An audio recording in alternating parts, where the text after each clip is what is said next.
All righty. So again, thank you so much for joining us tonight. We have Hope Downs, and she's the mom to Gabriel, who's one of our, is Gabriel 3 already? Did he turn 3? He's 3. He's 3. Okay. He turned 3. And then we also have Miss Peyton, who we love, and she just turned 6 not too long ago. Yes. And Hope, thank you again for joining me, because I know you're super busy. You're the director of New Hanover County 911. Is that correct? Yes. Yes. Okay. So I know you're a busy lady. So thanks again for taking the time to chat with me. Well, I really like your story, because one thing about you, just to mention, we'll start with Peyton just because she's the oldest. You guys are new to our area. So she really just joined our program a little over a year ago. Yes. Yes. And now she's in our kindergarten, but she first joined us for pre-K 2. And then we had so she was with us that school year, and then we had the pandemic happen, but you guys stuck with us, and now she's back again for kindergarten with us. So she's completing her kindergarten year. And I don't know if you just want to tell us a little bit about how you came to find the school and why you decided to enroll them with us. Well, originally when we moved here, we moved from out of state, from Idaho. So we didn't know anybody or anything. And with our work schedule, obviously I needed to find somewhere for my kids to go. And I started off actually having you only had a part-time opening. So I put Peyton and Gabriel in for 2 days a week. And she was at 3 days at another preschool that we loved as well. Well, you both had full-time openings come up about the same time, but we ended up selecting the Spanish program because of what all it offered. And at the other preschool with Peyton, she loved both schools. But at the other one, it was things that was easy for her. It wasn't really a challenge. And so we wanted her to grow and kind of develop, in all the conversations we had about the bilingual brain and all of that. We selected to move her into the Spanish school full time. And about that time as well, Gabriel's had a full-time opening. So it worked out really well. Okay, perfect.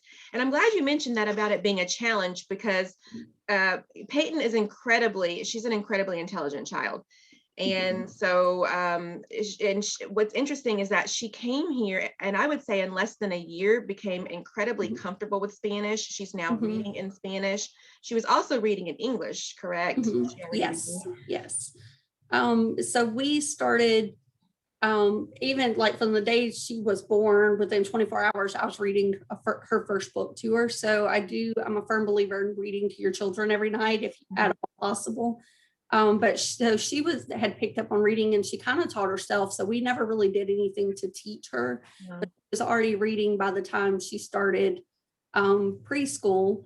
And that was just strictly by us reading to her. That's the only thing, she picked it up on her own.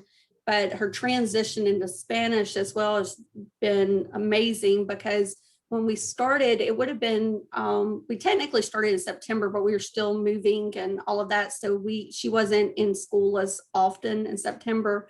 By October, when she had started, she was only going 2 days a week. And it wasn't until January that she had started 5 days. COVID hit, schools got canceled in March. So even with that full gap from March to July, she's already reading in Spanish, doing really well in it, and I think it's really helped her English as well, because she's reading well above her grade level in English. Wow. And doing really well in Spanish as well. And I know no Spanish. My husband knows a little bit from high school, but we definitely don't have anything to contribute to. So. And I think that's why it's all the more impressive, Peyton's progress with Spanish, because as you said, you guys don't speak Spanish at home. And with all of the disruptions that we've had with her this past year, she's just picked up on it so fast. And she just seems like a natural. She's one of those kids that catches on to language, and especially considering that she didn't start here. I think she was 4 when she started here. She wasn't one of those that came here from when they were a baby. And actually she was just about to turn 5, I believe. Okay. Started. So she was an older 4-year-old when she started. And I did have concerns with that, if she was going to be really behind, because I knew that there were other kids that had I wasn't worried about Gabriel, because he was starting out young enough. And that was one of the things I was worried about. But at the other preschool, it was things she was easily able to adapt to and all that, because it was all just easy for her. So moving her into the Spanish program seemed like the right decision for us. And she's, at first she was not looking forward to it because she didn't understand. She was frustrated, and it probably took her about a week, but it didn't take her long to adjust. Well. And even now, like, she was sick the other day, and so I kept her out of school. Or she was sick the night before, so I kept her out.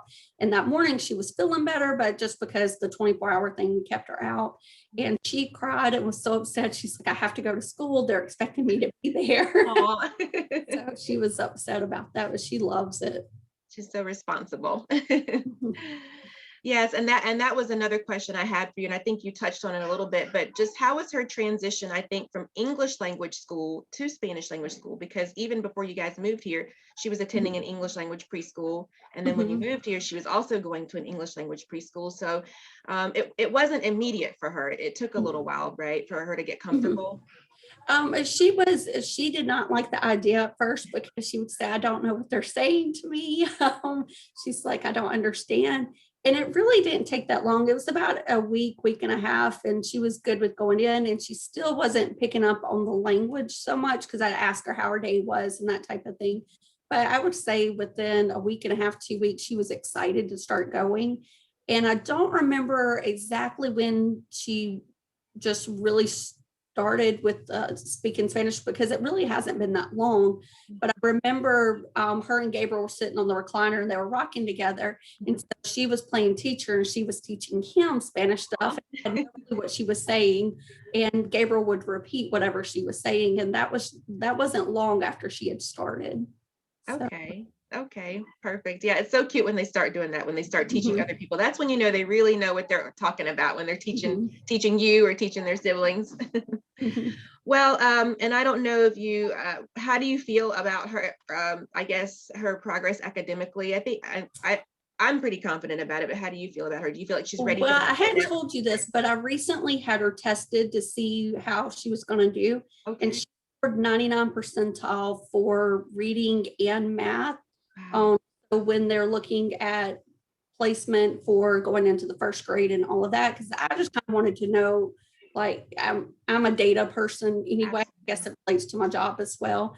So we went and had her tested just a couple of weeks ago, and she scored in the 99 percentile.